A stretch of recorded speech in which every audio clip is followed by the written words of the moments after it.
The new Amazon Prime series Homecoming appears to be about helping soldiers dealing with PTSD, but you'll quickly realize there's more going on. Julia Roberts is a therapist at an experimental facility. Her boss is played by two-time Emmy winner Bobby Cannavale. Take a look.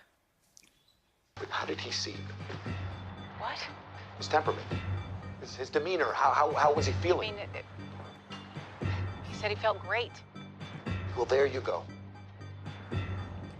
No, Colin, you don't understand. No, I do. I understand. You're saying that there's some collateral stuff that we still need to work on, and I hear that. But the facts of what you're telling me are what? A guy goes off and has a bunch of awful experiences. Guy comes back, he gets treated, and now he feels better. So I'm not really sure what this, hysterical tone is all about. Hysterical. Ooh, Bobby, good morning. Good morning. Congratulations on giving us anxiety. I just Yes. you about doing the commercial break. You're welcome. Let me read this review for you. It's been described by Entertainment Weekly, this show, as a modern conspiracy thriller with a nod to Alfred Hitchcock. Yeah. Do you agree with that description? Yeah, I think that's pretty good. I think it's got some, Kubrick touches. And, of course, we've got our showrunner, Sam Esmail, who created Mr. Robot. And he is he's very much a fan of that genre. And he's a very original sort of creator of suspense, I think, for our times now. And it's also a unique show because it's a half-hour drama, which is unusual. So ideal for really binge watching. I was just about to say that. Yeah. It's like if you really want to be in a tense mood for 5 hours, Go for it. Yeah. It's actually based on a podcast. Were you familiar with that beforehand? I was. It was one of the first podcasts that I'd ever listened to. And ironically, I was working on Mr. Robot when I listened to it. I didn't know Sam was involved with it at the time. He had just gotten involved with it. And I came into work and I was like, anybody hear this podcast? It's amazing. And it is. It's a really astounding feat, that podcast. And that's very suspenseful as well. I love Mr. Robot, and I don't know if people fully appreciate how prolific Bobby Cannavale is. We're talking like more than 100 credits according to IMDb. I just heard that. I didn't know that. See, that's how you know you're Wait, working you're a not lot. keeping track? I You're just like hit, 99, I'm not keeping 100. track, but apparently I just hit 101. So.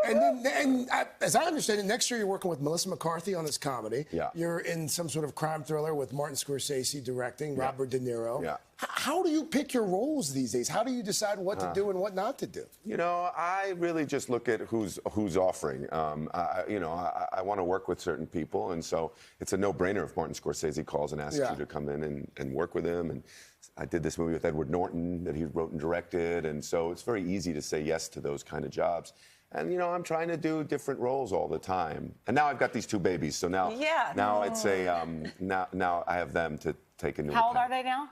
My 1-year-old's 1 today. Oh, He's got a birthday? 1-year-old today. Oh, my goodness. I've got a Congratulations. 2.5-year-old and I have a 23-year-old. Well, things aren't bad. I mean, can we talk about the facts? Can we talk about Julia Roberts, first of all? We all love her. Yeah. What was it like working with her? And then talk to me about the phone scenes. As I understand it, normally they could be edited, so you don't necessarily have to be together. Yeah, we showed up there for each other. Every time we had those scenes, only one of us would be on camera, but the other one would show up. She very graciously, from the very beginning showed up. And so she could be in my ear if I'm on camera, and I could be in her ear live. And I think that helped. We would joke all the time that by midway shooting this thing, we were hearing each other in our sleep over the phone. Screaming, right? She said she just keeps hearing me going, Heidi, yelling at her over the phone.